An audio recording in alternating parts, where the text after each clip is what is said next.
Om Jnana-timirandhasya Jnananjana Shalakaya Chakshuranmilitam Yena Tasmai Shri Gurave Namaha. Of 3 evenings, in which it's supposed to be a seminar on Vaishnava etiquette, although it's a Vaishnava etiquette which includes culture and behavior, which is a very vast topic because it covers all the activities that devotees perform in the day and throughout the year, guidelines in how we should act, how we should speak, everything that we do. So, we're just trying to cover some topics briefly. Some of you had that printout. Did any of you read through that? Did you get a chance to read through that? Anyone? You read through? Which part? All of it? On cleanliness. So that's the subject which we're going to cover this evening. We're going to discuss in brief the topic of cleanliness in connection with a verse in Bhagavad Gita in which Lord Krishna discusses cleanliness. Yeah, this is a strange arrangement here. It's designed so everything falls off. Back of Krishna consciousness. Srimad Bhagavad Gita, chapter 16, text 7, translation and commentary by His Divine Grace Srila A.C. Bhaktivedanta Swami Prabhupada, founder Acharya of ISKCON. Lord Krishna describes the situation of the demons as follows. Lord Krishna says, those who are demoniac do not know what is to be done and what is not to be done. Neither cleanliness, nor proper behavior, nor truth is found in them. The first, Krishna says, generally speaking, those who are demoniac do not know what is to be done and what is not to be done. And then the first of the 3 examples he gives of their not knowing what is proper, the first thing he says, nashocham, they're not clean. It is a quality or bad characteristic of the demons. I'll read the purport, which discusses this. In every civilized human society, there is some set of scriptural rules and regulations which is followed from the beginning, especially among the Aryans, those who adopt the Vedic civilization and who are known as the most advanced civilized peoples. Those who do not follow the scriptural injunctions are supposed to be demons. Therefore it is stated here that the demons do not know the scriptural rules, nor do they have any inclination to follow them. Most of them do not know them, and even if some of them know, they have not the tendency to follow them. They have no faith, nor are they willing to act in terms of the Vedic injunctions. The demons are not clean either externally or internally. One should always be careful to keep his body clean by bathing, brushing teeth, shaving, changing clothes, etc. As far as internal cleanliness is concerned, one should always remember the holy names of God and chant Hare Krishna, Hare Krishna, Krishna Krishna, Hare Hare, Hare Rama, Rama Rama, Hare Hare. The demons neither like nor follow all these rules for external and internal cleanliness. As for behavior, there are many rules and regulations guiding human behavior, such as the Manu Samhita, which is the law of the human race. Even up to today, those who are Hindu follow the Manu Samhita. Laws of inheritance and other legalities are derived from this book. Now in the Manu Samhita it is clearly stated that a woman should not be given freedom. That does not mean that women are to be kept as slaves, but they are like children. Children are not given freedom, but that does not mean that they are kept as slaves. The demons have now neglected such injunctions, and they think that women should be given as much freedom as men. However, this has not improved the social condition of the world. Actually, a woman should be given protection at every stage of life. She should be given protection by the father in her younger days, by the husband in her youth, and by the grown-up sons in her old age. This is proper social behavior according to the Manu Samhita. But modern education has artificially devised a puffed-up concept of womanly life, and therefore marriage is practically now an imagination in human society. Nor is the moral condition of women very good now. The demons therefore do not accept any instruction which is good for society, and because they do not follow the experience of great sages and the rules and regulations laid down by the sages, the social condition of the demoniac people is very miserable. Cleanliness is mentioned here in Bhagavad Gita or the lack of cleanliness as being demoniac. In other words, one who is divine, one who has the Daivi Sampad, the qualities of a divine or godly person, they're expected to be clean. In Vedic culture, much stress is put on cleanliness, internal and external. Among internal and external cleanliness, internal is most important. Internal means cleanliness of consciousness. The first effect of chanting the Hare Krishna mantra in Sankirtan is Cheto Darpana Marjanam, cleaning. No, the first effect is Cheto Darpana Marjanam. And someone wanted to say more, but this comes under the second effect. So the first effect is cleansing of the consciousness. That means the heart is full of that which is unclean, contaminations. There's a well-known word, common name. Is it common here also? Nirmal. There are many Nirmals in Tamil Nadu. It's a common name in Bengal especially. It means no mal. Nirmal means no mal, no dirt. Nirmal Chandra. So the heart clean of dirt. And for that, there are many rules and regulations to follow, among which most important is chanting the holy name. But there are many other considerations also. Aha shuddho, sattva shuddhi. If one's food is pure, then one's existence is pure. That's why traditionally this idea of going to restaurants and going to dosa dina and things like this, there's no such thing, because one was very careful about where he took his food. Those who were supposed to be higher class, they were very careful about how they took their food, not just eating here, there and everywhere, because food carries the consciousness of he who cooks it. Even not everything offered to Krishna is necessarily considered prasad. It depends also on the consciousness of the person who's offering and cooking. Chaitanya Mahaprabhu, he said that if we eat food here and there, then malin hoiman, the mind becomes contaminated. Malin. So malin nirmal, cleanliness. We're interested in clean consciousness.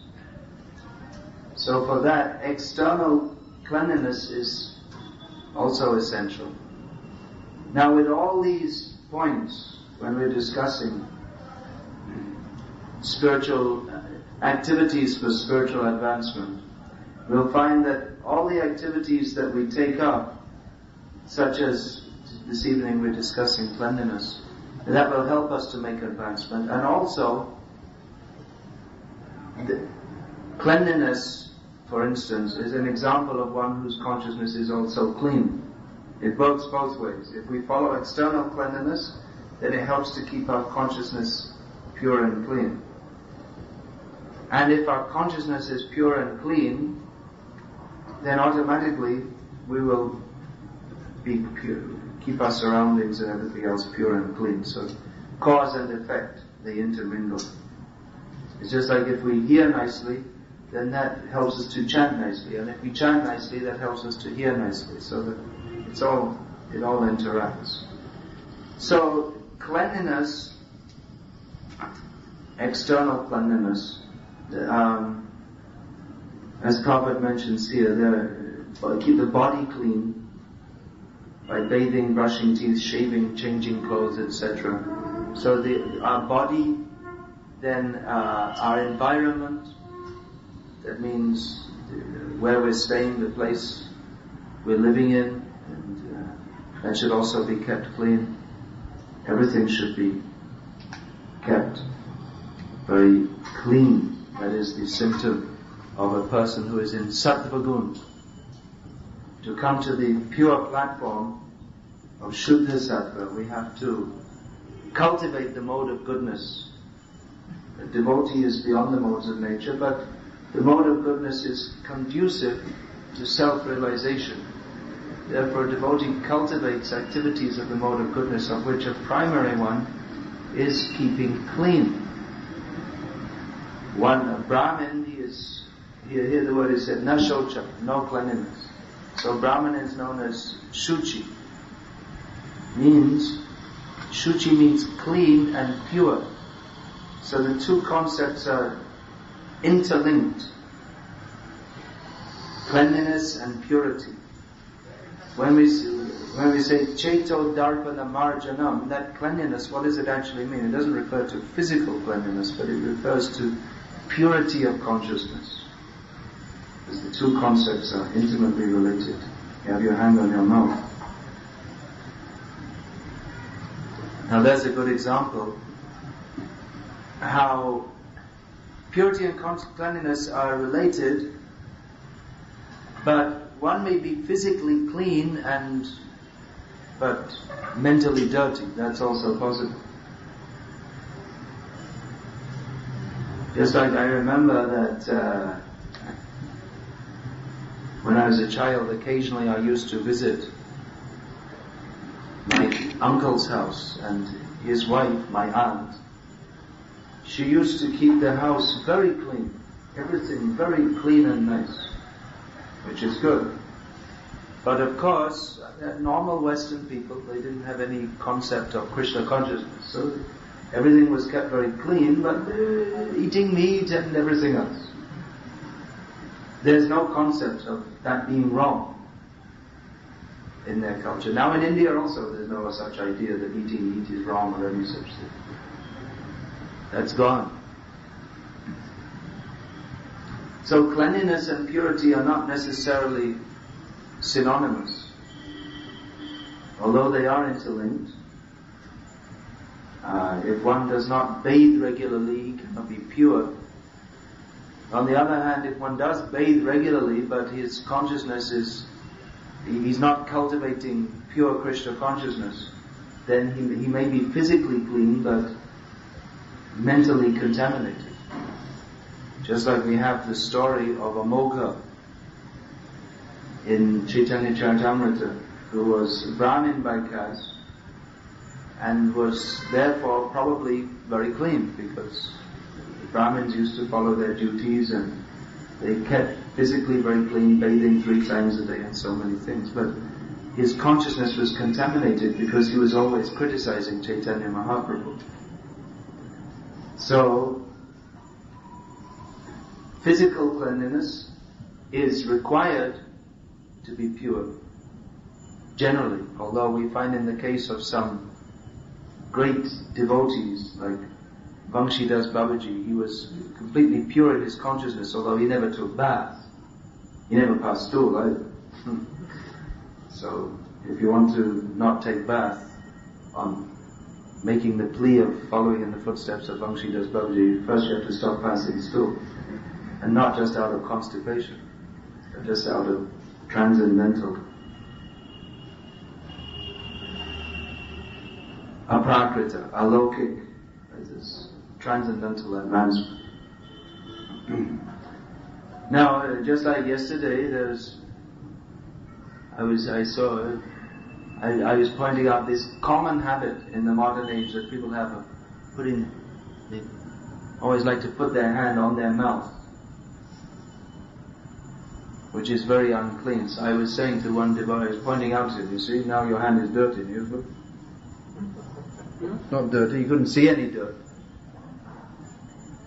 Sometimes I remember in the West there's this idea of licking your hands clean. after you, what do they say, finger licking good. Have you heard that? You're lucky you didn't. That's a famous advertisement for Kentucky Fried Chicken. In which, maybe they don't say that in India because there's no such concept. But they advertise finger licking good. That means it's so good you lick it with you when you're eating it, it tastes so good that you want to lick all the fat off your fingers. Horrible. No? Western culture is very degraded.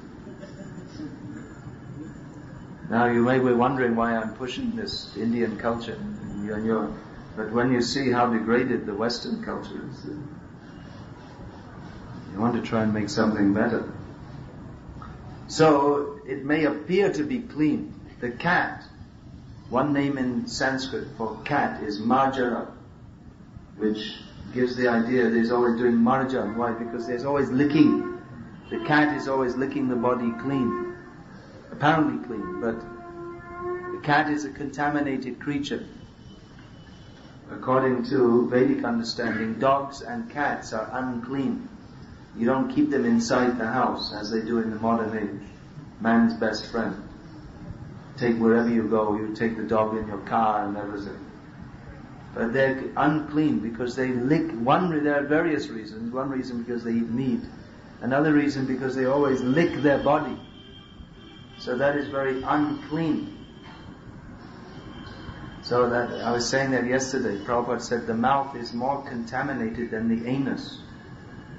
Because actually you'll find most of the diseases are spread by oral, either direct oral contact or by breathing. So this idea of putting your hand on your mouth, and then you'll pick up the Bhagavad Gita, do Puja, Arati and everything, but immediately you become contaminated. Putting the hand to the mouth. And it may not seem, you see, you're looking at your hand. It doesn't look unclean, but it's unclean. Therefore the hand is put to the mouth only when we're eating. That's all. Or in the morning you brush your teeth. But then you have to take bath afterwards. So rules of cleanliness and purity. Now again, if we follow these rules and regulations, if we keep clean, then definitely it affects our consciousness. If you walk into someone's home and you find everything is just thrown here and there, and there's thick dirt, then it's a different feeling to walking into a home which is very clean and neat and tidy. There's a great difference, isn't there? If we're to do puja, then if we see that the arti, brass, everything is kept very clean, then we feel very happy to do puja. But if it's all the copper and everything isn't clean for many days, then you say, what is this? That's one of the rules of Bhakti, that every day you have to clean the puja paraphernalia. Not that once a year on Janmashtami you clean it up. Or you say, we're cleaning, we washed it. But no, it has to be. For Krishna, everything has to be. Copper especially means it has to be cleaned every day. Otherwise, where's the bhakti? That's one of the symptoms as described in Vaikuntha, that the Lakshmis, they're always cleaning everything, even though nothing's dirty. But as a point of seva, they like to see everything should be very clean and nice. So that again, as I was saying yesterday, this is all connected with our consciousness. That if we have the consciousness or the conscientiousness of how Krishna should be served nicely, and then we like to keep everything clean. Because Krishna is first class. Krishna is not this filthy bum in the street. Krishna is first class. And Krishna can only be served properly in a first class way. We may think, I'll serve, I have to just do somehow or other. but this is not suitable for Krishna. You'll see that, just to give an example, even if there's some big businessman,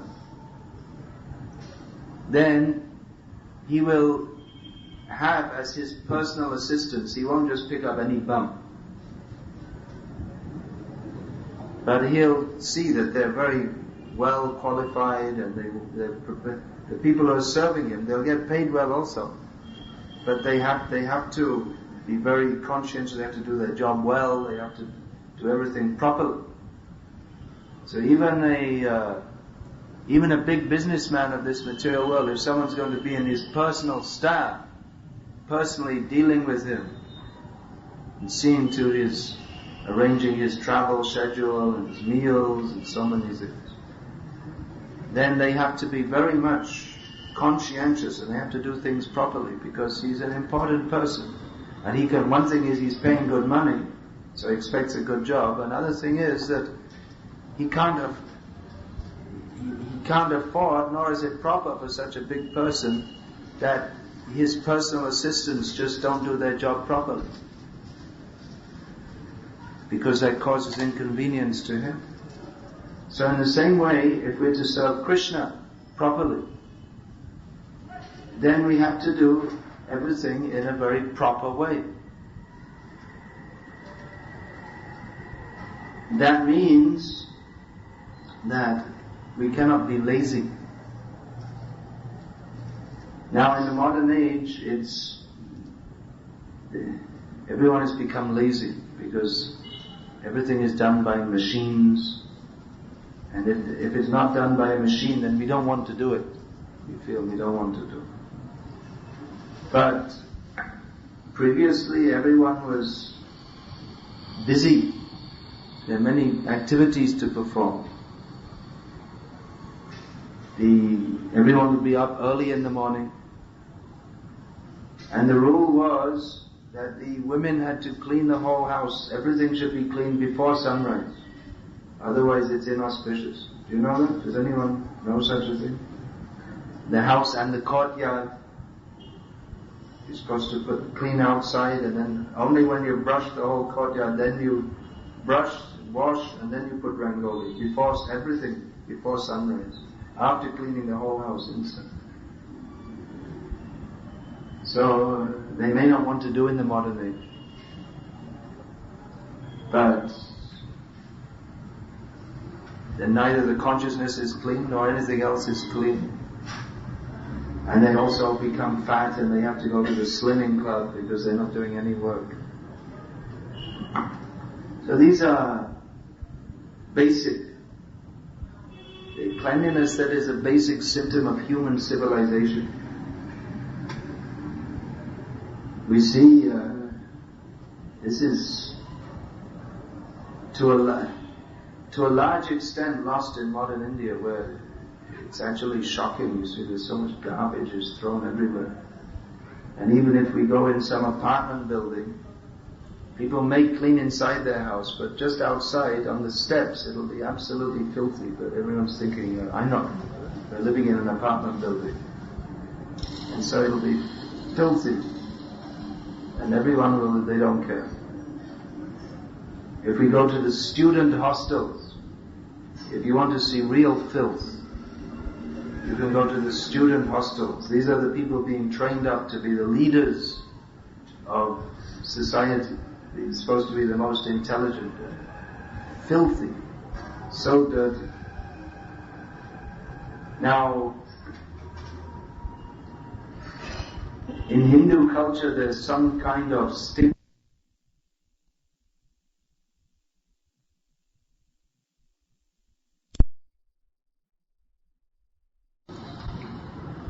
Prataparudra Maharaj, he also got the mercy of Chaitanya Mahaprabhu, who was not at all willing to give it.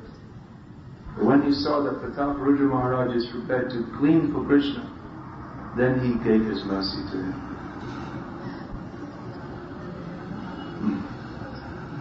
So, cleanliness, personal cleanliness, means regularly taking bath. Now that's still part of life in India, maybe especially here because it's hot here. You'll find in North India in the winter, some people, they don't like to take bath because it's cold. But at least here you're doing because you feel refreshed to do so. Otherwise, of course, the time is coming when there'll be no water. Already it's there. Because of sinful life, people, not enough water is coming. But taking bath regularly, keeping one's home, the ashram should be very clean. Of course, here is a very dusty area. But nevertheless, there should be conscientiousness, cleanliness, especially in deity worship. Not only in deity worship, Prabhupada said that he several times said, don't think that Krishna is only in the temple room. The whole ashram, the whole temple, it's all Krishna's house. So if we want to be Krishna conscious, then we should keep everything very clean. And in one's home, if we're living at home, we should also keep that clean. Means regularly, daily cleaning, and from time to time we need to do a big cleanup. Just like Chaitanya Mahaprabhu cleaned up the Gundicha temple. So at least once a year in our temples there should be a big cleanup. But actually we have, in the Western countries we call it a Maha cleanup. We used to do every month. There's certain things, it needs organization. The daily such and such cleaning should go on. Daily the floor should be cleaned. The deity paraphernalia should be clean. Clean means not just rinsing with water, but shining. Cleaning with tamarind. So daily cleaning, and then weekly cleaning. Some things are needed cleaning on a weekly basis. Then monthly, there are certain things that you have to take everything out of the kitchen, and then you'll find so many things. If you don't take it out, then it may look nice, but once you take it out, you'll find behind the cupboards there are dead cockroaches and so many things. During that Gundicha Marjan in the kitchen in Baroda, we found some dead bats. No, bats are like flying mice. Dead bats and some leakage which was causing the whole, behind the cupboards, the whole area was rotting. So every month if we take everything out, then we can see all these things and clean. Even if you don't see the dirt, then it still affects our consciousness, and it's still unhygienic. That all, once the devotees, they said to Prabhupada, you see there are so many rats running around the temple, what should we do? We should kill them. Prabhupada said, you should be killed. He wrote that the rats are coming because you are not clean. You're eating and then you're just leaving the pots. And then what do you expect? That so many rats and cockroaches will come. So cleaning means immediately after it. If you don't clean up immediately after taking prasad, or if you keep it, leave it out open, then definitely rats are going to come. You got your hand on your mouth. You should have learned this when you were 3 years old. How old are you now? 25. 27. All right. Well, 24 years later. You're going to wash your hand, but in the meantime you put your hand on your bead bag. You see? It's better not to put your hand on your mouth, otherwise you contaminate everything. Prabhupada, you may think I'm a fanatic, but if I am, then Prabhupada is, because he also would correct the devotees. They put their hand on their mouths. One devotee she was always putting her hand on her foot. Prabhupada was again and again telling, don't do that. And she said, well, Prabhupada, I might as well cut my foot off. And Prabhupada said, yes. She sarcastically said, I might as well cut my foot off. Prabhupada said, yes. He agreed.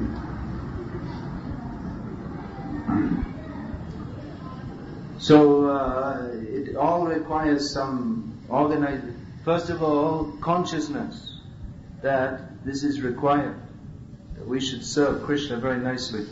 If we go into a temple which is very clean and nice, or any place, like I say, in someone's home, then we feel ourselves very clean and nice. And people notice that and praise that. We also, I remember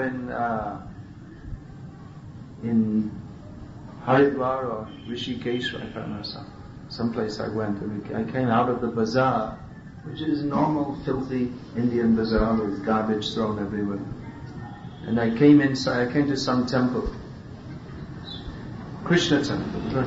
So very nice, all marble, and there was a nice garden and everything, very clean, so nice to come.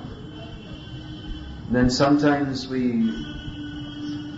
now I think the situation is better, but I remember one time I went to Sri Rangam and I saw piles of garbage.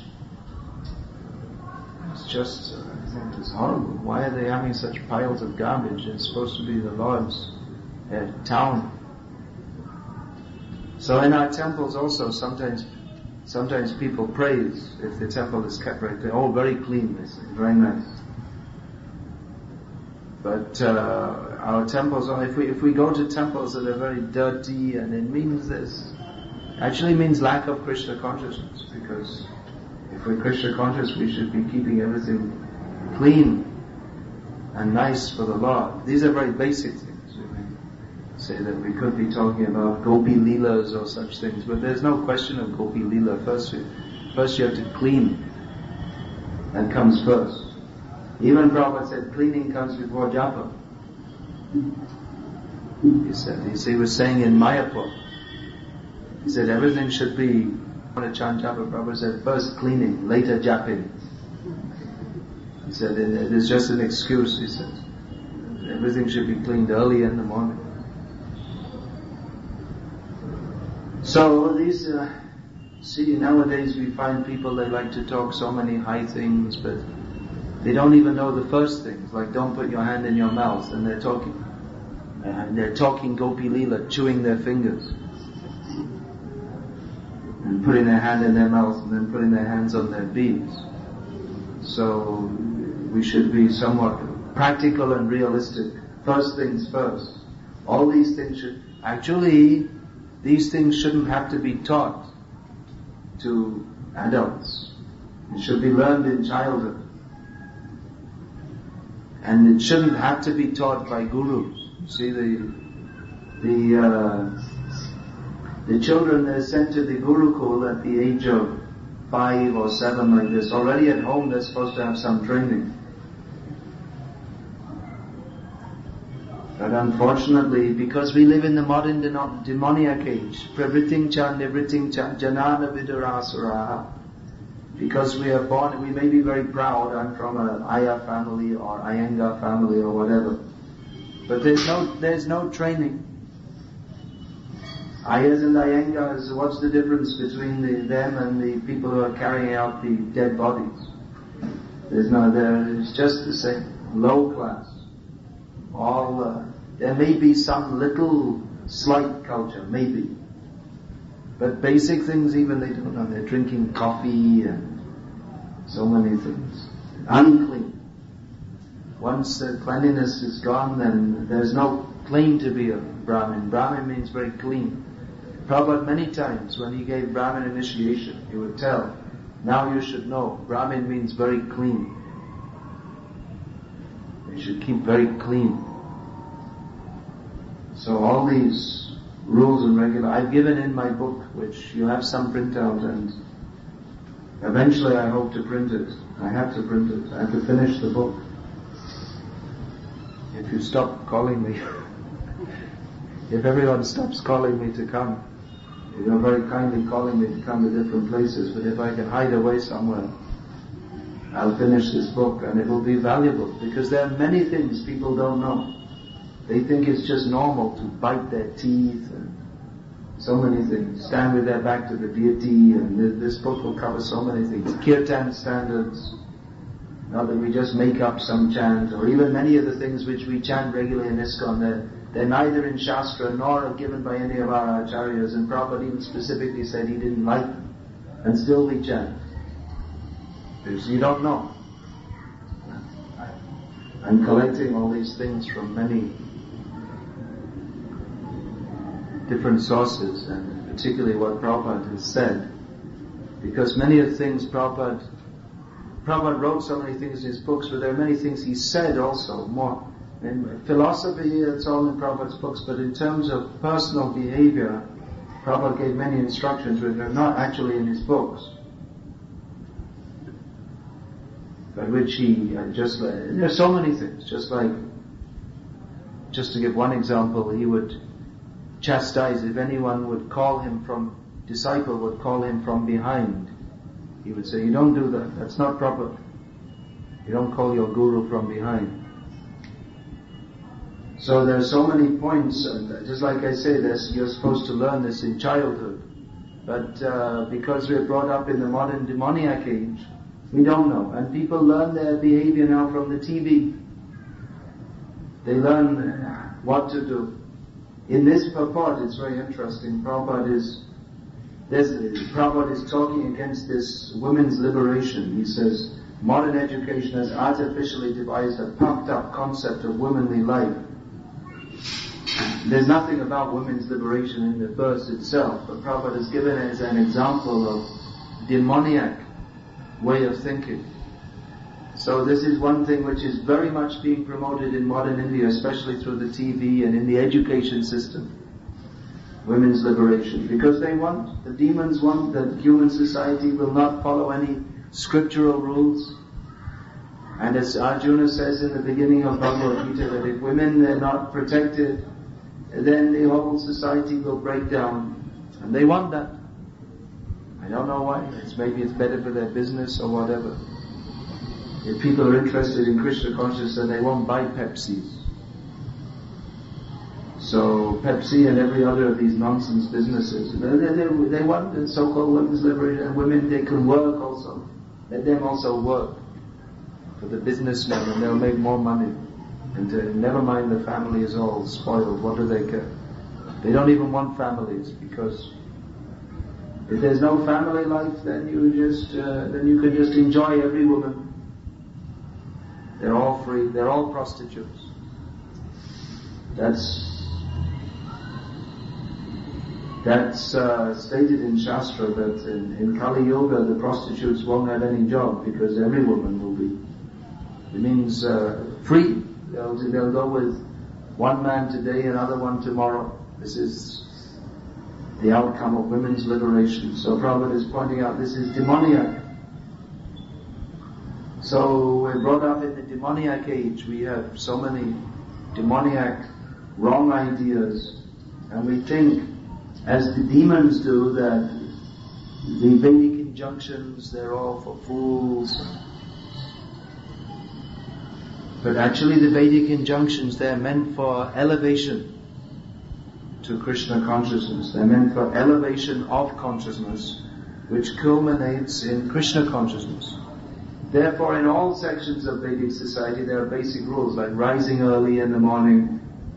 Even Mayavadis, who philosophically we're totally opposed to, but culturally it's the same basic culture. Rising early in the morning, taking bath, the same family values, it's the same basic culture. Although Mayavadis and devotees and demigod worshippers, philosophically we have a lot of difference, but the same basic culture is there. The basic culture is meant for spiritual elevation, of which, as Lord Krishna notes here, the first point he makes, cleanliness is the first point. So, those who are demoniac, they oppose all these ideas. So devotees, they should live according to the tenets of scripture. Cleanliness is required for purity.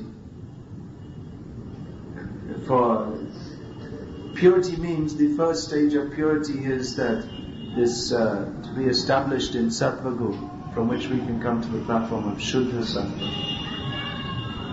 So this is required. Now, as I was saying yesterday, in the modern age, some kind of compromise has to be there. We can't follow all the Vedic rules and regulations unless, as Prabhupada very much wanted, we go to the land and make our own communities. Then it is possible. But living in the city, that example is there, attached bathroom means that automatically the standard of purity is down. Because water, if there's a bathroom, then the whole building is contaminated. And even the water which comes out of the tap is also contaminated. It's not pure. Pure water means it should come from a river, especially a river like the Ganga or Kaveri or holy river. So there in Shastra it gives so many different standards that the best is water from a holy river or a river which flows directly to the ocean. And the next best is water from a direct tributary. And then the next best is a tributary of a tributary. Or water from a sangam. That is also considered very pure then. Because a river is flowing. So that maintains cleanliness if you don't have chemical plants putting pollution into it. Or if you don't have... That's another thing. People pass stool on the side of the river. That's actually not proper. So the river water is very pure. Well water, of course the well, that's or a large body of water. If there's a lake or a big pond, in temples they build tanks.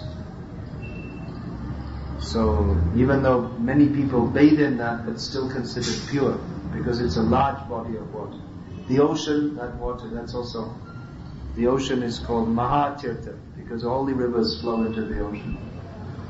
So the ocean is considered very pure for bathing. Then well water, of course the well has to be kept clean and not contaminated. And that has to be away. In the modern age, if you have a well in the city, because of the attached bathrooms and there's so much, the water will not be very pure actually, even from the hygienic point of view. So there are different gradations. So tap water, it's never very pure because it comes through iron. But anyway, what to do? We have to use it. Now one question which came up was the point of purity. That question came up last night was, should ladies in their contaminated period come to the temple? It appears in this temple to be a point of some contention. Because traditionally there was no question. There was no question of even them coming into the house, what to speak of coming to the temple. They would not be seen. They would be in their own special room. They were isolated, and only after 4 days then they'd take a head bath and then again they could come out. So that's changed now. The modern age, working women, they have to go to work. There's no question of whether they're contaminated or whatever. They'll go to. So it's become like that they move around freely and still mostly in most of India, even in Gujarat I see where people are very modernized. Here also now Madras has become a completely modernized means demonized place. But still the women, they don't like to come to the temple during their contaminated period. Now Prabhupada allowed that in the West they could do. That was an adjustment to the Western world where one thing people don't understand, nor do they have any such culture of such a thing.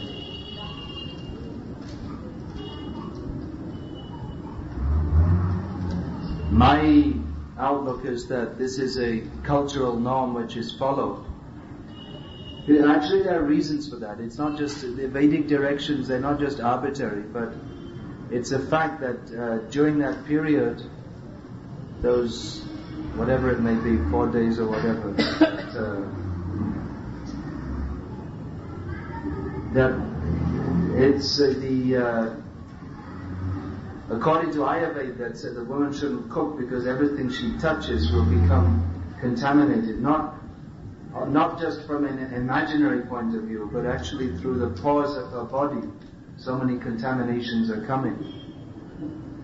So it's actually there are different. Why there is that confinement for 4 days?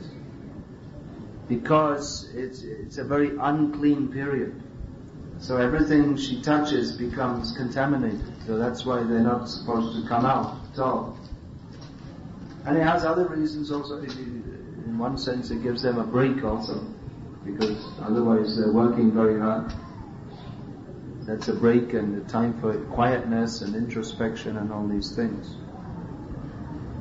So in the modern age, that's gone. Women are working and they're going to office and this and that. But still here, that is in South India, that's maintained in every temple probably in South India except ISKCON Madras.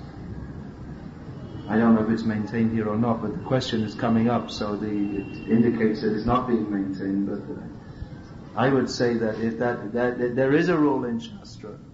Prabhupada gave some allowance for the Western countries because they're all, they means we, I'm from that stock, we're all mudhas and mlechas.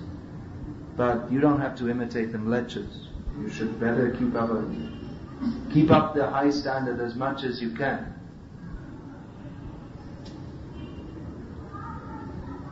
Of course you can say from the transcendental point of view, then we're not this body, but still there are rules. After passing stool, you don't go in the temple room because you're contaminated. So that's called a contaminated period because there are so many impurities coming from the body. So it's like that. Different people will give different opinions. That's the problem.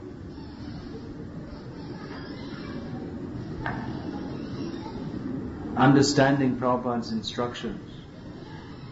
Prabhupada made certain allowances, how much they should be applied in different times and place and circumstances.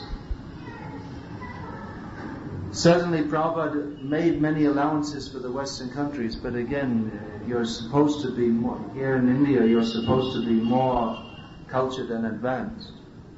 So the idea is that the Westerners, they should gradually come up to a higher level, not that you go down.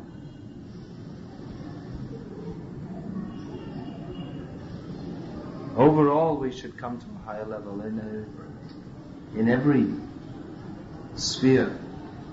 We should come to a higher level in our practices.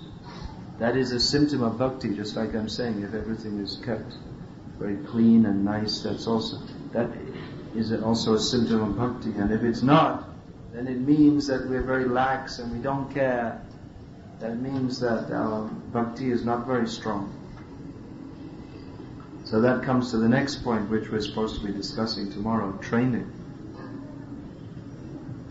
That all this training should be there in these different points. So the culture, to a large extent, it's gone now. I'm seeing even in India, people, they don't know even basic things. The parampara, that just like I was asking yesterday, that how many people were taught not to put their hands in their mouths when they were a child, and about half said yes. Whereas previously the generations and generations, everyone would be taught. Now a few have been taught, and as I said, you won't teach your children. The parampara is broken, unless you take this up now. So that culture, which is actually maintained in two ways, in the family and in the mats. In the family, so many things are taught. That's why I say the first guru is the mother. If she teaches these things, if she's a playgirl, then she's not going to teach you anything. She's a modern, liberated, get on your scooter with your hair flying in the wind, liberated woman, then obviously she's not going to be a very good mother. But that is the tradition, that the mothers, they teach all these things. I've seen in Bangladesh, how the women, even the babies are very young, and the natural tendency is to put their hand in their mouth, but they pull it out, and they teach them. Even the child can't even talk, know what's going on. But they start to teach them. That's how training begins. Training in cleanliness, training in everything. So we'll discuss that more about training. And cleanliness, there are many points. You can read in this printout. There are so many different points. And actually there's another whole section about purity and contamination, which goes with the cleanliness, which has not been printed out here. So this, Krishna willing, this will be printed as a book at some point in time. From here I'm going to Hyderabad, then Bombay, and then to the West, and I'll be there for more than 2 months traveling around. But when I come back, I'm really hoping and planning to sit down in one place and finish this book after I've been collecting materials and working on it now for 12 years, and it's time it's finished. It's long overdue, so. But when this book is published, many of these details will be there, which they are important. I mean, they're important. Krishna here stresses, na shocham, the demons, they're not clean. And we see Prabhupada, he was always teaching his disciples about these different points. So like I say, I've only given a very general discussion because some of the details are there.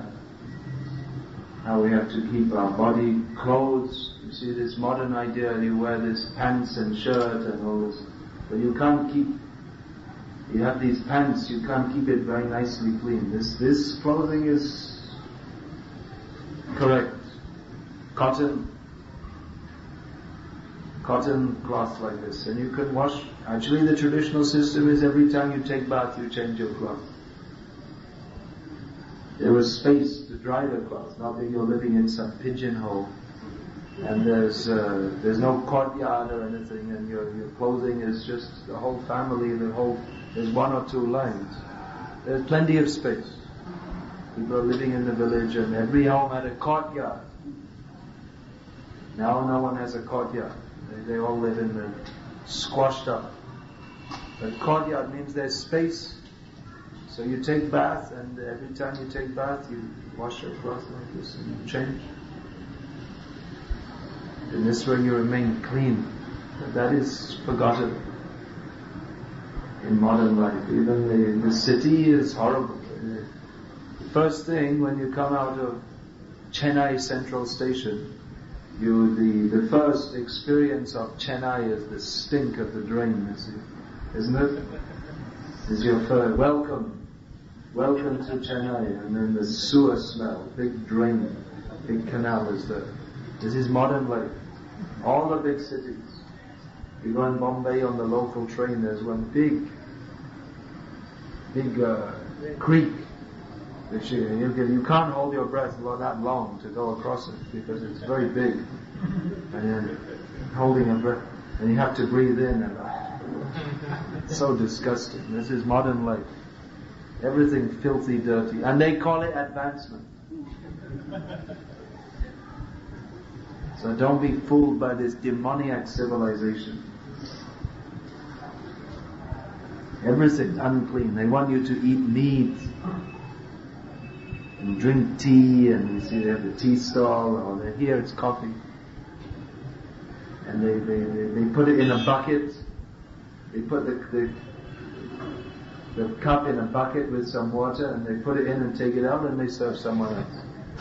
And the same bucket, putting all day the cups. So filthy, so dirty. So how can we expect people to be in clean consciousness? The consciousness must be contaminated. And we see that the consciousness of people in the modern age, very low. Demoniac consciousness. Very, very low. So this is an essential part of Krishna consciousness. Keep clean. physically and mentally.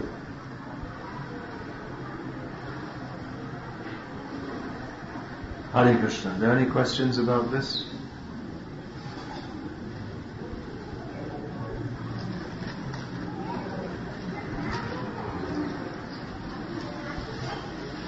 This question's come up again. I think every time this comes up when I'm here, it seems to be a regular question. We also, with these written questions, we get exposed to the wonders of Indian English, the unusual grammar. So I'll rephrase the question. Which should women give importance to? Women at home. Women are supposed to be at home. They're not supposed to be anywhere else. Which should the women at home give importance to? Home cleanliness, childcare, serving parents, or attending the temple activities and serving the Vaishnavas in the temple? They can do both. That in traditional life they do both. They'll at home they'll do their home duties and they'll visit the temple also. Not one to the exclusion of the other. Both things should be done. They have their material duties to perform also. Just like Arjuna, Krishna told him, the message of Gita, think of me. But Krishna said, you think of me and fight. Consciousness is looking after your baby, bringing up the child in Krishna consciousness. Not that I'm being very Krishna conscious, I'm neglecting my children. I'm so Krishna conscious, I'm neglecting my children. Prabhupada didn't approve of that. While cooking, one sneezes or coughs due to the smoke in the kitchen. Should one discard the food? Well, if you're going to, this is a very practical thing. If you're going to sneeze, just turn away from the food. Don't sneeze. Now I feel I'm going to sneeze. Okay, put my head over the pot. It's just some basic common sense. That's all. The toilets in the back building of the temple is very small and does not have provision for hanging one's clothes. Well, you're not supposed to hang your clothes in the toilet, anyway. Does this not pollute the devotees? Yeah, I see that on this veranda here, the clothes are hanging on the line, and then the devotee, I see when I'm chanting after Mangalati, the devotees who get up after Mangalati, they get up after sunrise or whatever, and then they're all dirty after sleeping, and then they go past all the clothes which are washed.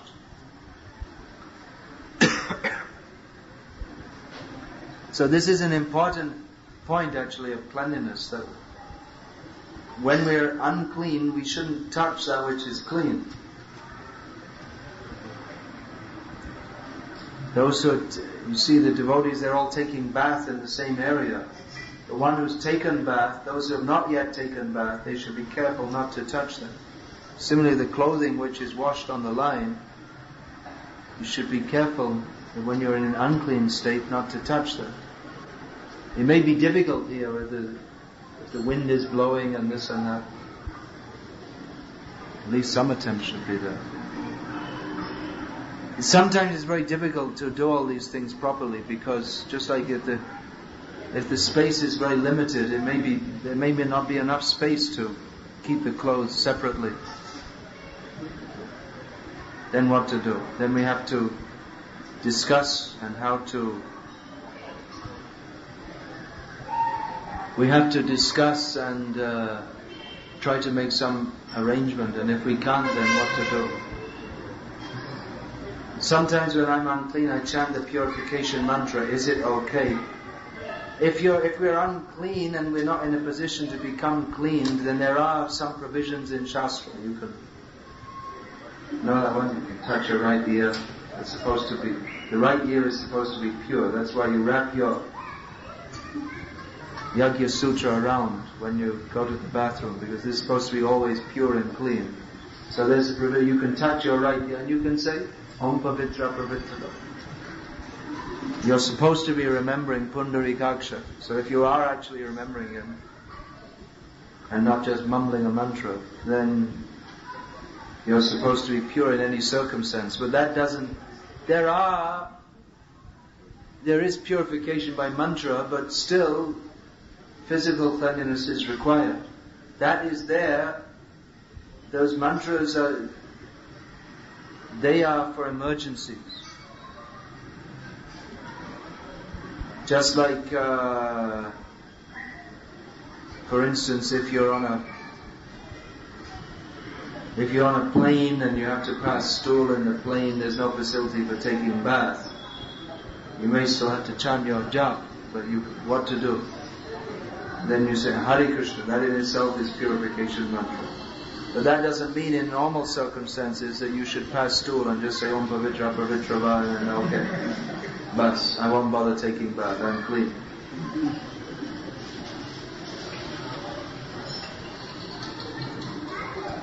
So generally bathing should be performed for becoming clean, but if it's not possible, then we can chant some purification mantra and go on. It's not that we should stop chanting our japa. Sometimes they ask that during women during their unclean period, should they stop chanting mala and everything?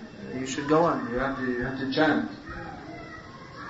Maybe if you want to be very clean, you could get a neem mala and not chant on your tulsi mala. You could do that. That's a possibility. But the chanting should go on. Sometimes we're sick and we're very sick, we can't take bath, but still we try to do some chanting.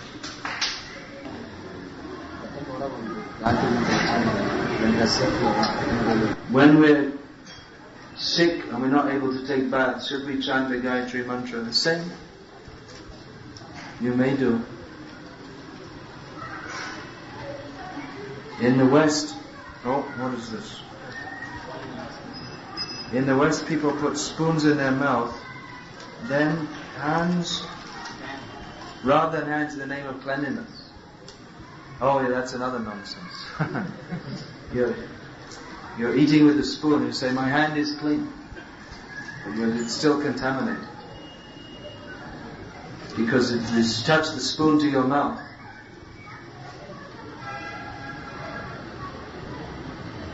And the hand is touching the spoon. So it's contaminated. It's not clean.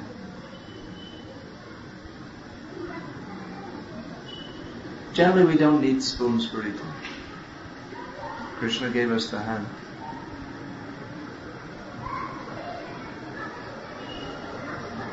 You can't eat properly with a spoon anyway.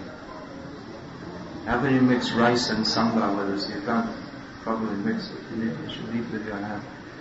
But people think it's very advanced to eat with us, not to eat with your hand. Bhakti Vidya Purna Maharaj once he said that civilization means to follow this culture that you pass stool in the field, then you go to the river and take bath. That is civilization. And in modern life they think this is primitive. You should have an attached bathroom. But that is actually uncivilized.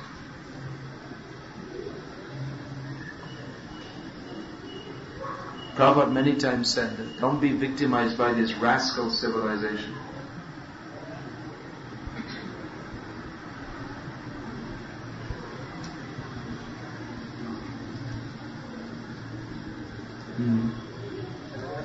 You can ask a question.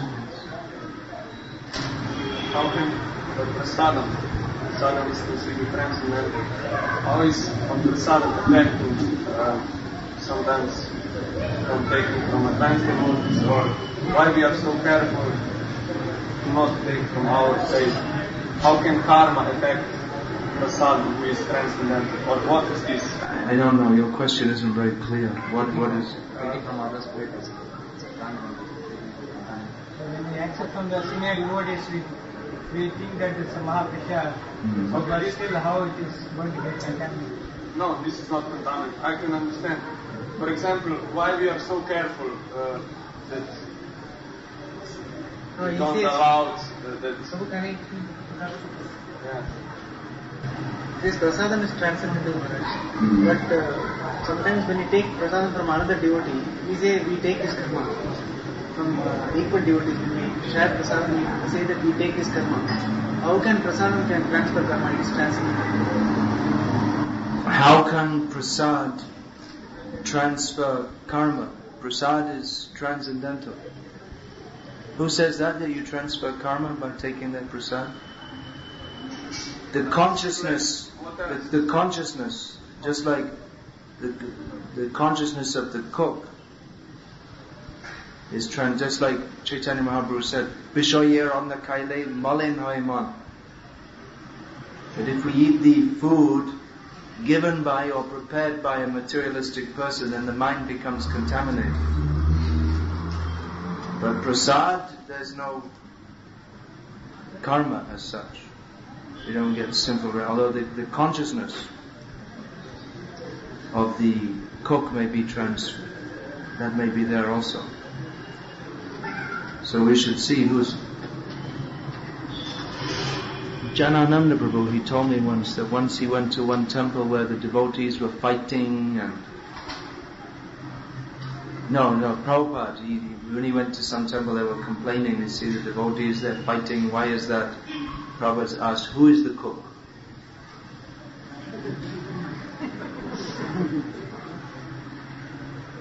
Another time, on a more positive note, Prabhupada was brought some Mahaprasad and he saw the puris were cooked just perfectly. He looked at it, he poked his finger and saw how it just he smelled it. He said, call the cook. Who is the cook? It was Kurma, who's now famous for cooking with Kurma. Who's Kurma, apart from being an excellent cook, he's also a very excellent devotee. He's about cleanliness and sadhana, he's very particular. In his kitchen you can't do anything, there's no talking nonsense, there's no talking, except chanting Hare Krishna. And he's very cleanliness and the whole consciousness, everything should be done very nicely for Krishna. He's a very Krishna conscious person. So Prabhupada called him and said, thank you. Seeing the puri, how nicely it was prepared, he said, thank you for following the rules and regulations very nicely. He said, by your cooking I can understand that you are following the rules and regulations of Krishna consciousness very nicely. Therefore your consciousness, the implication was that your consciousness is very nice, therefore your cooking is very nice.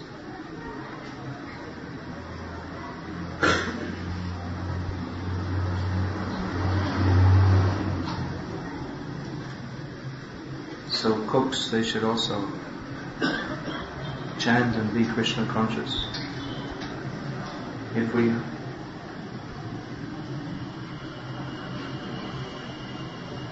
we see that the cook himself is not very clean consciousness, then even if we put a lot of ghee and so many things, then that won't be very conducive for the devotee's spiritual advancement. They use chemicals.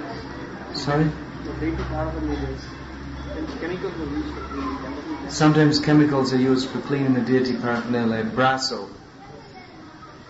I guess it can be used, but the tamarind and lemon is traditional and it's better also. Better in the sense that once you rinse that out, then that's very nice and clean. But if you take the achamanka, the panchapatram, that's been cleaned with brasso, and you take it and you taste the horrible chemical flavor. There's nothing wrong, but it's better to use the traditional thing. Man can never do better than Krishna's arrangement.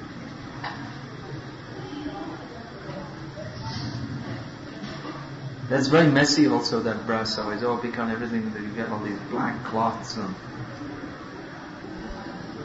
there's plenty of tamarind in Tamil Nadu.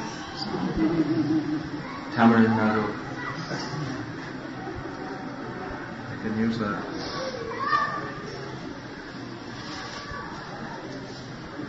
So we'll finish. Oh, you have that Glimpses book? How many do you have? Only one? Where was that? In the go down here? Oh. This book gives an overview of this whole culture that I'm talking about. One of the books I've written.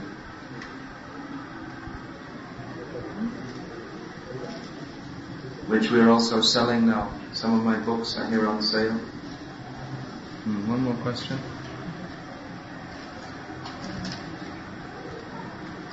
Circumstantially, we may get home late at night. Is it authorized to take a bath at such times? It's not recommended to take a bath late at night. It's not very healthy to do so. Because it's one thing, it's too much cooling, but so it may cause cold. Another thing is that